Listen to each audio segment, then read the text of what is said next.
Alrighty, time for some 5-7 vocab. Scatter plots and correlation.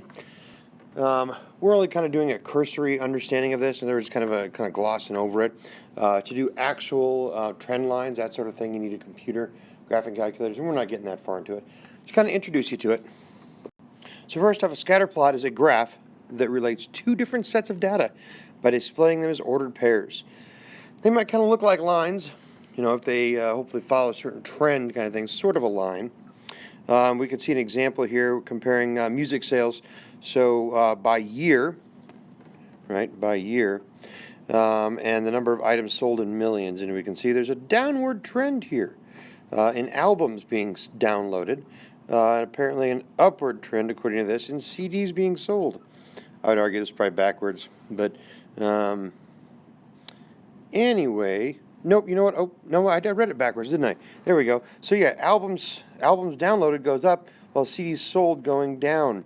This kind of confused me because it looked backwards here, but anyway, so we can see an overall trend, right? As more people start downloading music, they buy less CDs. That's what this one tells us. Correlation is how two sets of data are related. A positive correlation, Y increases as X increases. That's like the albums downloaded one there. Negative correlation, Y decreases as X increases. And then no correlation, X and Y appear to be unrelated. Let me show you a picture of that here. And here you can see those. You can see a positive correlation. Now, I know that's not a line, but it kind of is a line-ish thing going up. So that's positive.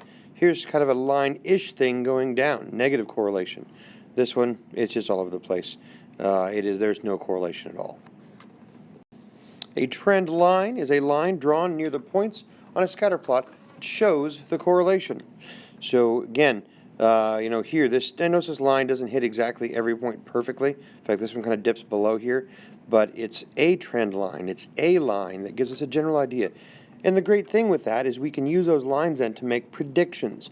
You could calculate the slope of this line. You could, talk about it over the next year where you might expect it to be. And here again, same kind of thing. So we use them to make predictions. Trend line. Now the line of best fit is the most accurate trend line. Obviously the form, slope-intercept form here, y equals mx plus b. And to do that, you need a computer and a whole bunch of lovely math with the points and all kinds of crazy fun stuff. Problem 3 in your book is like that in the Read and Got It. But we're not actually making you do that. I just want you to find a really good line. Not the line of best fit, a good line of fit. That's what we'll be talking about. One that you can give me the slope of. If I were you, again, I'd make that easy on myself to calculate.